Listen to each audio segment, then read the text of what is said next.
else in the room.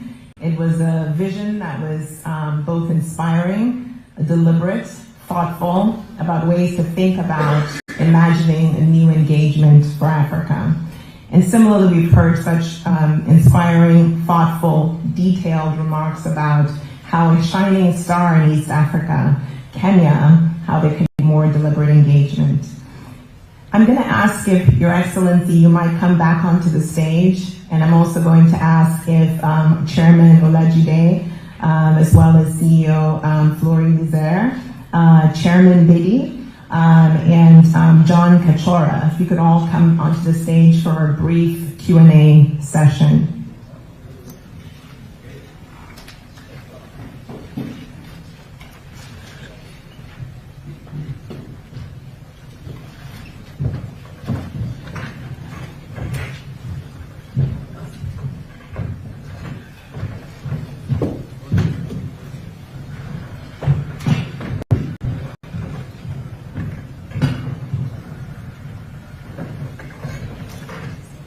Thank you. It's a great opportunity for the business leaders in the room to engage with the president and to talk about some of these issues that he shared. It's exciting times for Kenya, U.S. business, and it would be wonderful to hear from those here in the room. I'm going to start with Visa. Ms. Adama Iwu, Head of External Partnerships and Political Strategy. Do you have a question that you would raise with the President or any of the leaders on the stage? Sure. Good morning. Thank you so much. Visa's doing quite a bit of work helping governments digitize. I know that we've been working with yourself, your ministers on a number of different things. We'd love to talk a little bit more, hear a little bit more about your plans to make finance a little bit more accessible for citizens. I believe we've been working with you on Kunone. I probably pronounced it right. Apologies for that. But I know that government digitization, helping move funds, money movement is a priority. We'd love to do more. I'd love to hear about your thoughts on digitization. Thank you very much. You're spot on. It's called Gavam Konon. That's what you want to say. I mean, it just means government in your hands. And this is a program that she is pointed to because we are, 2 years ago, we had only 320 government services available online. Today, we have 21,000 government services available online. And this was a deliberate strategy to leverage on technology and the digital space to make government much more efficient and to make government much more transparent. So not only are government services available online, but government payments, which initially were largely in cash by check and other sticky, mechanisms. Today, you can pay literally for any government service from the comfort of your home using M-Pesa. And that is the trajectory. It is our plan that by the end of this year, God willing, every government service will be available online. And we want to thank Visa for what they are doing with our State Department for Citizen Services. We are expanding that space. We are working with other partners to leverage, of course, on technology as we move into that technology space. And it's not just government business. We're trying to expand the digital footprint around the country. We are currently engaged between the Ministry of ICT, Ministry of Power and Energy to spread the fiber optic footprint around Kenya. And that has its own competitive issues. I know I have my CEO for Safaricom here. Sometimes he's not very happy with me. for bringing other characters like Elon Musk and others into the space. But you see, I keep encouraging Peter that competition makes you, keep ahead. And he's been doing pretty well, I must admit. He's really upped his game. And so that element of competition, and that is why even as we have a conversation with Visa, we're also in conversations with MasterCard, and we are in conversation with others, because we want to keep that space competitive.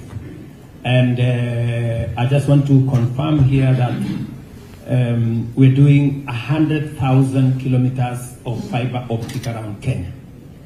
We want to connect 10,000 institutions, hospitals, schools, markets, with hotspot and with fiber optic, so that we can expand e-commerce, we can access government services, because shortly we want to run a paperless government.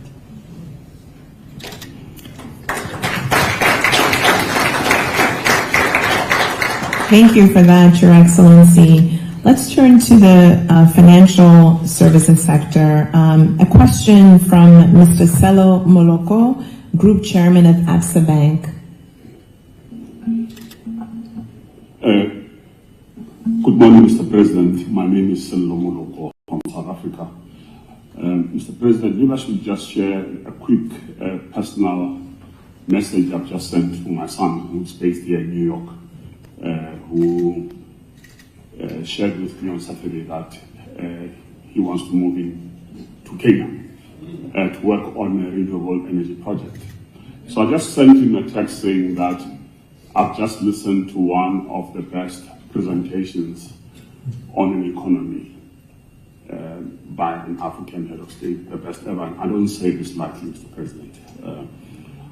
As ABSA, obviously, we are looking to expand our horizons into the continent outside of South Africa. Kenya is proving for us to be a very important part of that expansion into the rest of the continent.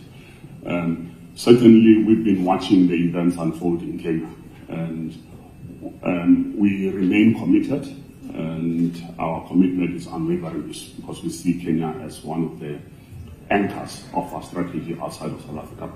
But I'm tempted to ask the question, Mr. President, around maybe for you just to give us a flavor of the financial reforms, because obviously as a systemically important institution, that's one of the things that we're looking at.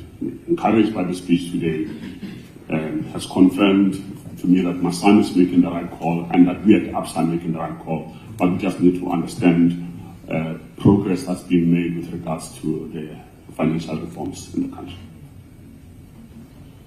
You're so correct on the space around financial reforms. You just heard me mention about what we are doing around having a predictable tax regime that makes it easy for business to plan, at least long term, in terms of what is the fiscal space, what are the taxes in place, and we have been continuously reviewing that space. As I told you, we take a lot of feedback. We had a meeting with the American Chamber of Commerce. We've had meetings with different groups. Later in December, we're going to have another European, with EU, a conversation around what they think about our tax regime, so that we can align it with best practice. Let me give you an example. Digital tax has really given us some headache. But finally we decided to align our digital tax with OECD standards. That way we don't offend anybody and we keep the standard above board. We had challenges with VAT returns.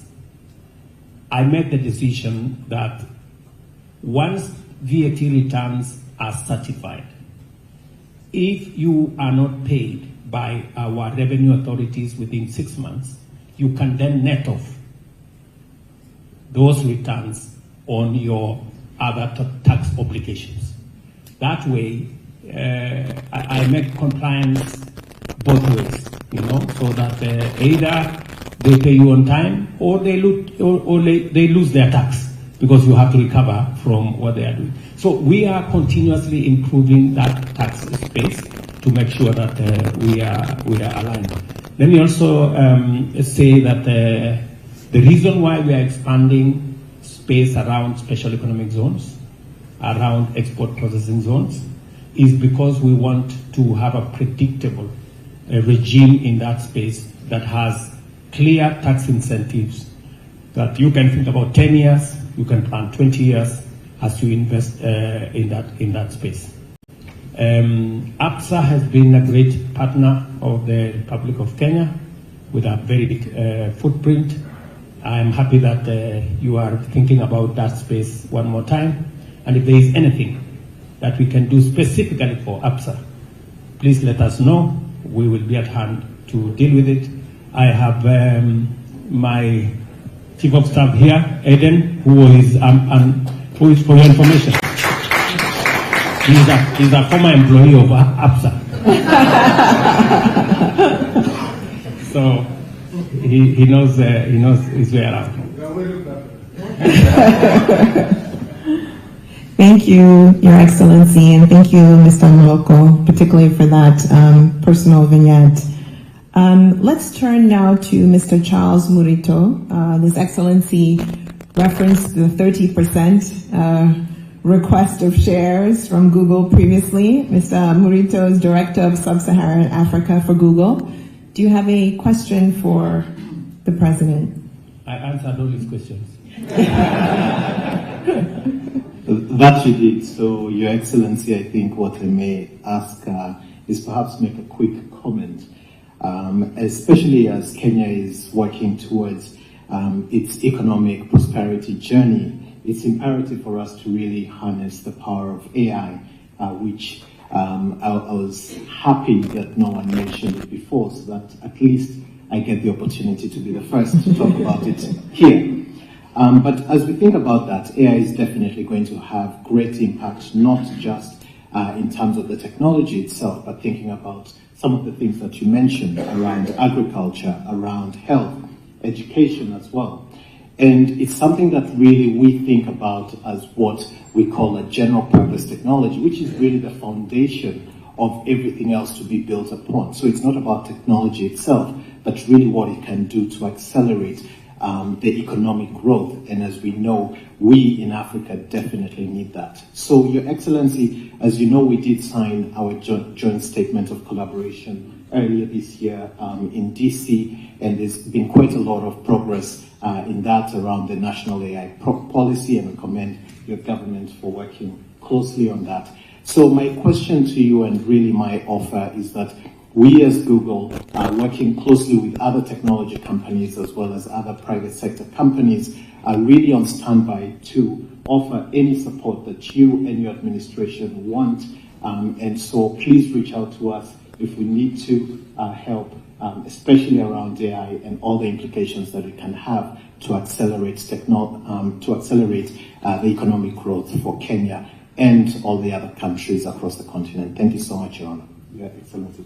Thank you very much, Charles. And I agree with you that your support in that space around AI has been immense.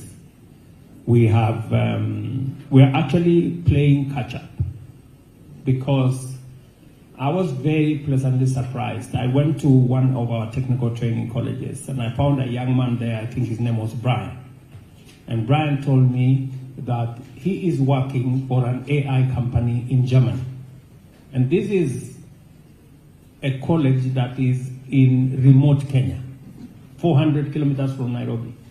That Brian doesn't have a passport. He has never been to the capital city of Nairobi, but he works for an AI company in Germany. That is, the kind of space where we are. Meanwhile, as government, we are yet to figure out how to deal with AI. We've just finished the policy, and I'm happy to report here that Parliament is now seized with the necessary legislation and guidelines that will support our AI journey. But already we are leveraging on AI to do two very important things. One, we are leveraging on AI to do our means testing instrument for how we are distributing education money to beneficiaries, so that we can use AI to get the algorithms that will give us what is the financial status of which parent. We are using the same to desegregate how we distribute our fertilizer to farmers. And we are now using it for the beneficiaries of our universal health coverage program. There are people who government has to pay for because they cannot afford. Again, AI is helping us in that space. But finally, maybe something that I would ask Charles here is the challenge we have with the negative effects of AI. We have a lot of generative stuff, fake news, misinformation, disinformation. Some of it that hardly people know can know what is true from what is not true.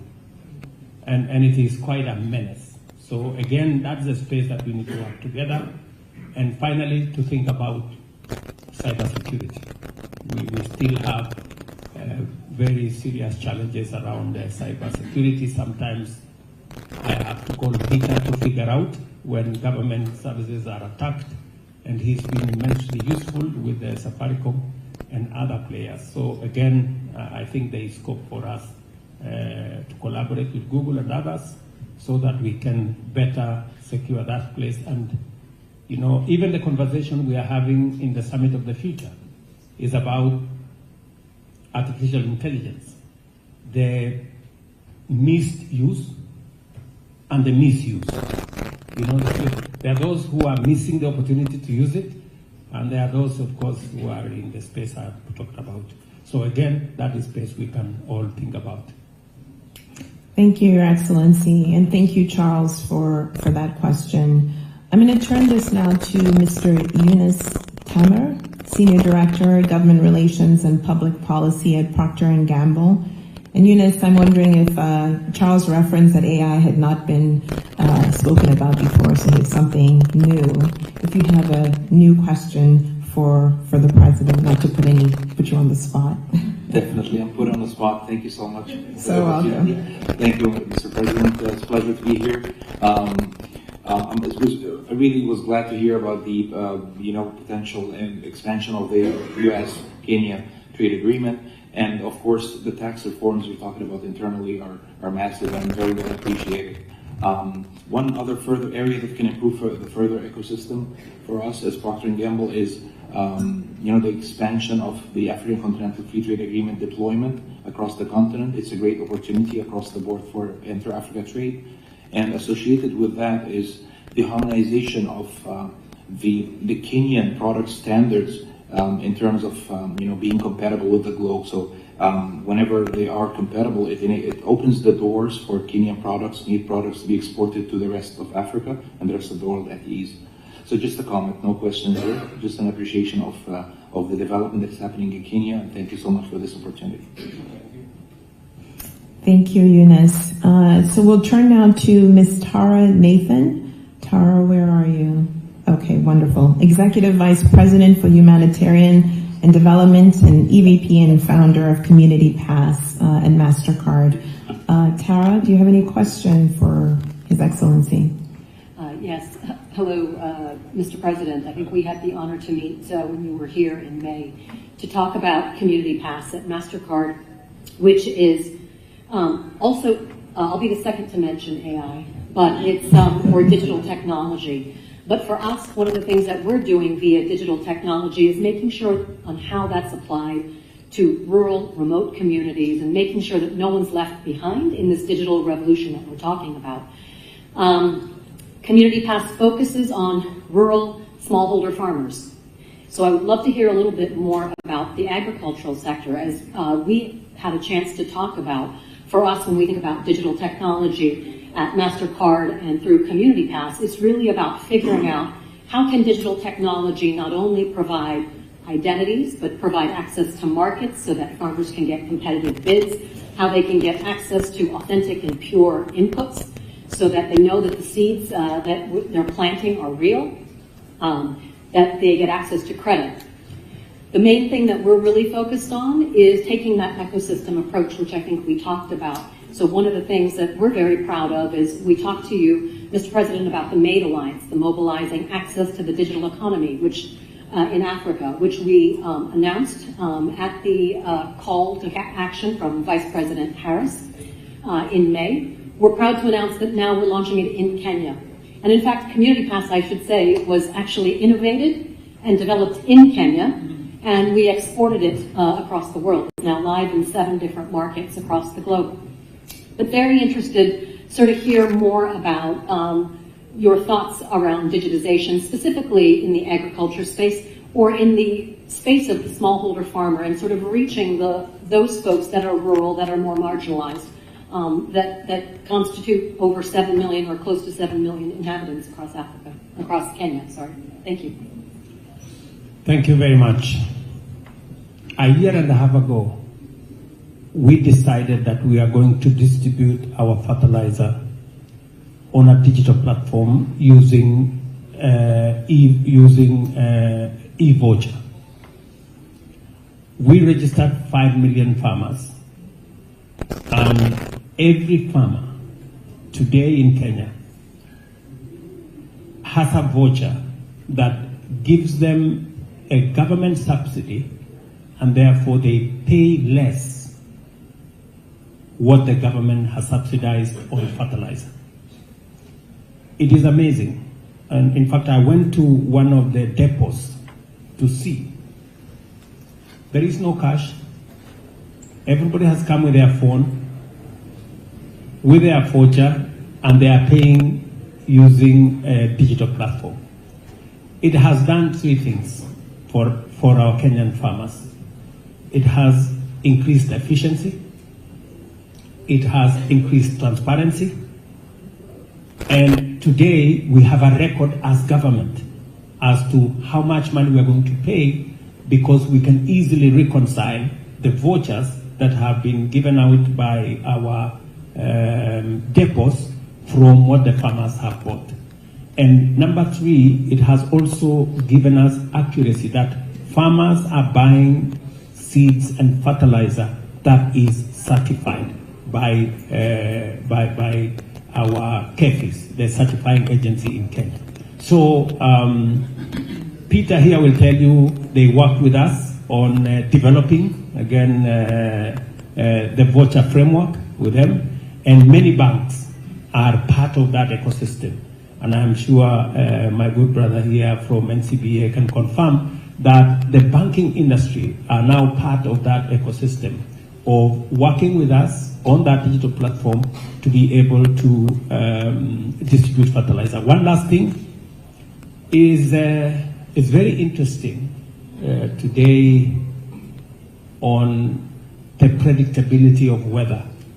I mean, the simple gadgets that today are being used by farmers to know when to plant. They can predict up to a month of what's going to happen. And I find, even in my farm, that my farm manager can tell me we should plant on Tuesday next week because there will be rain on Thursday and Friday. And that really is phenomenal.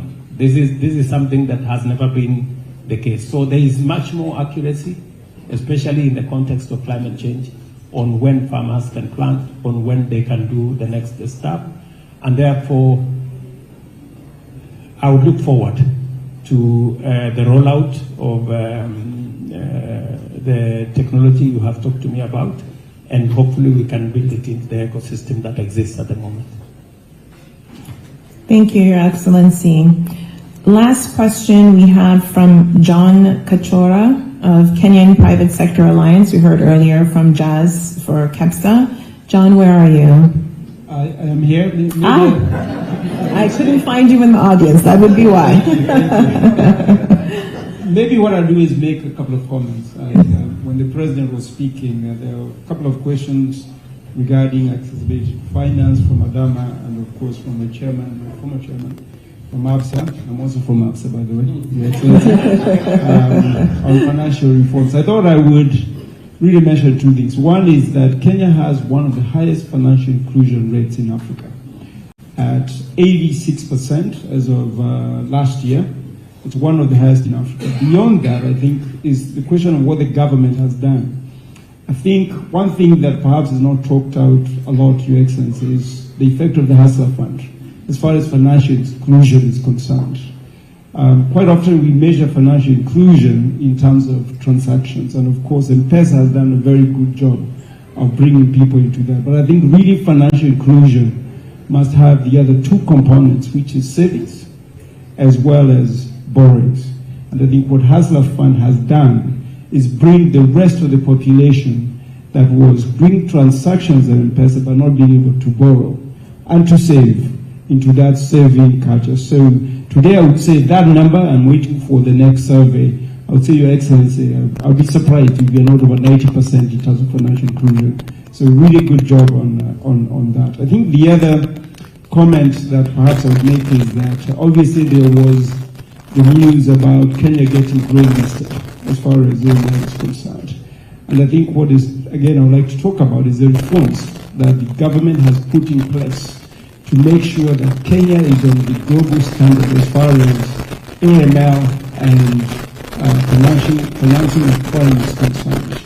Parliament enacted a very strict law that really put us on a very global scale. If you look at our laws today, probably the best in the world as far as this AML issue is concerned. So really, those are the two reforms I want to talk about as being key things that the government has done. I think beyond that, the president has talked about the digitalization of government services. I would say today, Kenya is a country where you can pay for everything to do with government on the digital line. Yeah, it doesn't matter who you are, you can get on it and make payments. And I think that really has helped. One, in terms of education.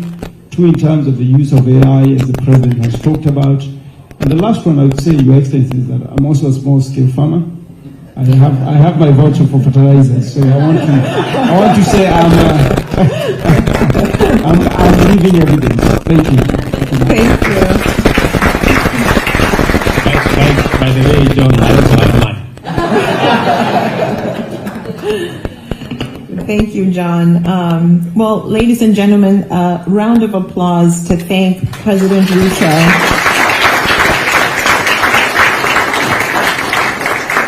Really, for such an engaging dialogue. I think a couple takeaways. One is all roads lead from ABSA, apparently, to Kenya.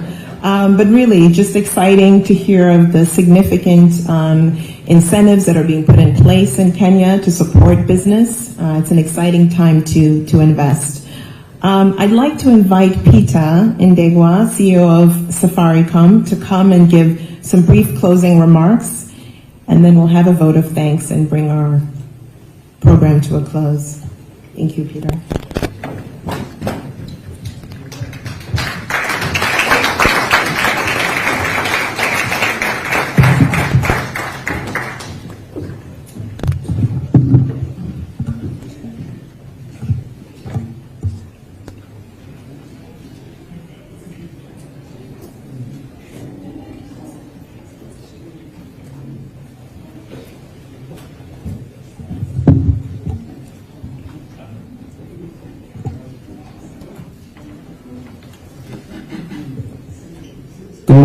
Good morning, everyone. Let me try what John asked. Good morning, everyone. Good morning. Yeah, that's much better. Yeah, I was waiting for His Excellency to sit. I don't start speaking before Your Excellency sits here. I might be in trouble. You know, I should say that Safaricom, which I work for, is one of the most successful privatization, where the government still holds 35%. So it's a very good private sector, a public-private partnership. And the reason I'm saying that is I have to behave because His Excellency is my shareholder. Yeah. So anyway, Your Excellency, the President of the Republic of Kenya, William Samuel Ruto, all protocols observed. distinguished guests, good morning. I'm going to make a few comments, both as a key private sector player in the market of Kenya and also in the region. We've just gone into Ethiopia. A successful business in East Africa, Safaricom PLC, you'll have heard the President mention a few times, is the largest telecommunication business. We serve about 36 million customers in Kenya, almost basically the whole population. And also the pioneer of M-Pesa, which is the most successful mobile payment platform in the region, and actually I should say globally has set the standards, transacts about $1 billion every day. And actually the international money transfer, which is all the money the diaspora send to the country, is now just about $4.5 billion, of which about half comes from the US. When the president, who is our chief marketing officer, actually speaks about Kenya being a digital hub, it is actually true, and we have demonstrable local companies that are leading the way in the region. And we've just now gone into Ethiopia, where we are investing about $2.5 billion to start a new operation and also see another success with mobile money. So delighted to be here. It's been quite an engaging forum this morning. Thank you, Excellency, for marketing our country, and also all the other speakers who have spoken about and showcased Kenya. The private sector continues to actively contribute to the economy through job creation, technology and infrastructure investment, and community programs. And as we say at Safaricom, it's about not just technology, but using technology to provide solutions that solve societal problems, whether that is in healthcare, you'll have heard, in agriculture with the vouchering program, driving digital inclusion and also financial inclusion across the country. The private sector plays a vital role in accelerating the SDGs, and we are all here this week to talk about the SDGs, which we know are behind, and private sector plays a crucial role in this area, and SDGs are crucial for development. We will be participating in several stakeholder forums this week, where we will look at how best to approach key SDGs targets and follow up with commitments towards achieving them. As Kenya business leaders, we are privileged to have the support of our government, who is the leadership of His Excellency William Ruto. When I listen to the President always speaking, we say no more. He is our Chief Marketing Officer, who has enabled efforts to drive innovation and economic outcomes through a digital superhighway, which you'll have heard him speak about. The digital superhighway has created opportunities in streamlining government services, which has improved outputs and digitization of records. This has been facilitated by private sector investment in technology, some of which were mentioned today, and we are very happy to be involved. And this is broad partnerships between banks, technology companies, private sector players across the board.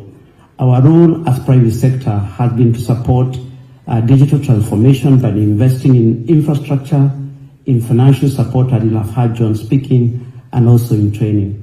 So I urge everyone in the room and potential investors in particular from the US to take this opportunity to invest in Kenya and to take cognizance of the digital revolution that is happening. As members of KEPSA, we are ready to support any engagement with the public sector and deepen private sector involvement in steering the economy forward. And very happy to be here, and thank you for your participation. Thank you very much this morning.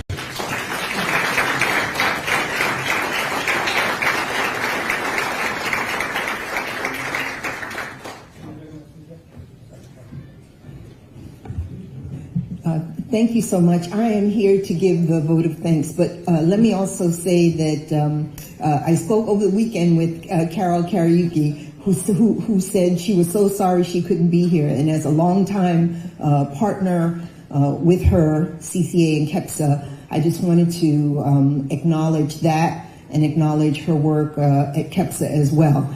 Thank you so much, Your Excellency, for being here, for being a visionary leader, not just of Kenya, but of Africa.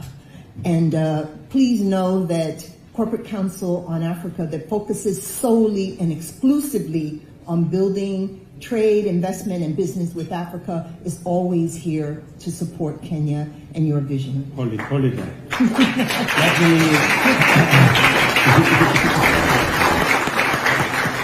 Thank you very much. I know this is out of protocol, but I just thought of saying just one thing. Peter has spoken very eloquently about what we're doing, and that the government of Kenya is a shareholder in his. And when he mentioned shareholder, I thought about dividends.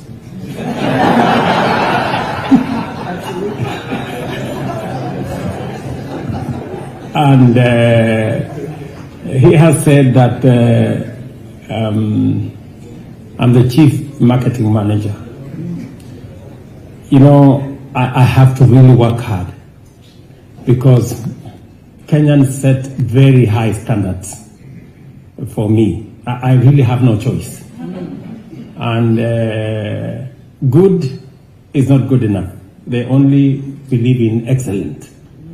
So that's why sometimes, you know, when I'm doing something good, they still push me. Sometimes with a little demonstration here that you're not doing as much as we told you to do. But it just speaks to what we have to do. And as we do that in Kenya, and I have spoken to you broadly about the expanded Pan-African space. And I just thought that in our midst, we have our former Prime Minister, the Honorable Raila Odinga, who is gunning for the chair of the Africa Union Commission, because as a country, I lead the charge on reform of the AU, and there cannot be any better reform than having the correct leadership to drive the African agenda. And so I just thought of introducing Raila Odinga, our former Prime Minister. Thank you very much.